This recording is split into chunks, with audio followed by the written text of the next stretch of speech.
Hi, I'm Jim Gordon for Small Cap Power, and we are live and welcoming you to the Sprott Symposium in downtown Vancouver. And we are live at the 2018 Sprott Symposium. I am joined now by Andy Sheckman. He is the president and owner of Miles Franklin. You can check out milesfranklin.com. Andy, pleasure to have you here with us today. Pleasure to be here. Great to hear from you.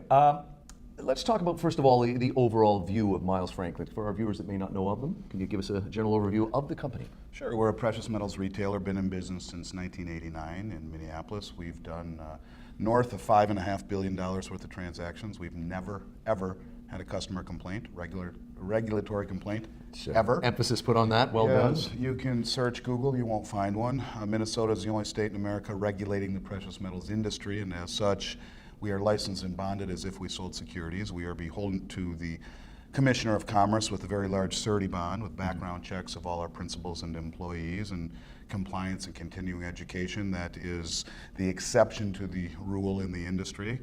Minnesota is the state that you want to do physical precious metals business in because the industry in and of itself is federally non-regulated. So while it's certainly very important for us to follow by the regulations that the state of Minnesota puts forth, reputation in this industry is everything.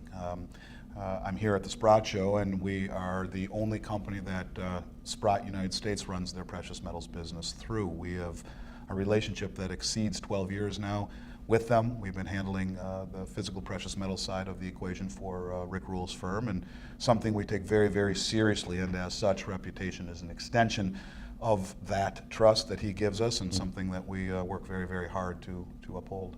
Let's talk, before we wrap things up, I want to talk about the future plans, which you're working on right now, and you had mentioned to me this new TradeWin VaultChain program. Can you talk a little bit about that? Yeah, the TradeWin VaultChain program. First of all, TradeWin's is a partnership, three-way partnership between the IEX stock exchange out of New York City, prolific in their own rights, Gold Corp, second or third largest gold producer in the world, and Sprott.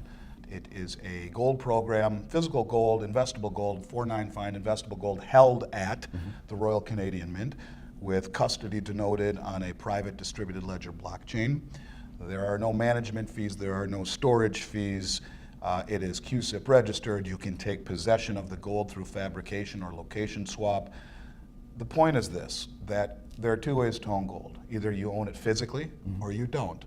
If you don't own it physically, then this is the finest program I have ever seen. When you compare it to other programs like GLD, like PHYS, like the Central Fund of Canada, these are all decent programs, but they all have management fees. They all have some sort of issue in terms of redemption, making it impossible or very difficult to redeem the metal out. In the case of PHYS, as an example, it's 400-ounce gold bar. In the case of GLD, it's nearly impossible. With this new VaultChain program, you have, again, no storage fees, no management fees. You're buying gold really, really close to the spot price. It's held at the Royal Canadian Mint. But when we talk about blockchain, blockchain is great and it's a cool buzzword, but what matters with blockchain is who's standing behind it. The people standing behind this are the cream of the crop, the top of the ladder, and their partners that are joining the ecosystem guarantee that this will be a success. 100% guarantee it, and I think it will disintermediate the precious metals market. Within 1 or 2 years, it will completely, radically change the way gold is brought from the ground to the end user, and it's already beginning to do that with this new program. People want to find out more what we've been talking about. You said they can find more information at milesfranklin.com. Yeah. That's correct, milesfranklin.com. My personal email is andy@milesfranklin.com. So if anyone's listening, wants to reach out and ask questions, andy@milesfranklin is a good way to go. We've been talking with Andy Sheckman. He is the president and owner of Miles Franklin. As we mentioned, milesfranklin.com is where you can find out more information about him and his company. Thanks, Andy. Thanks for the opportunity. Appreciate it.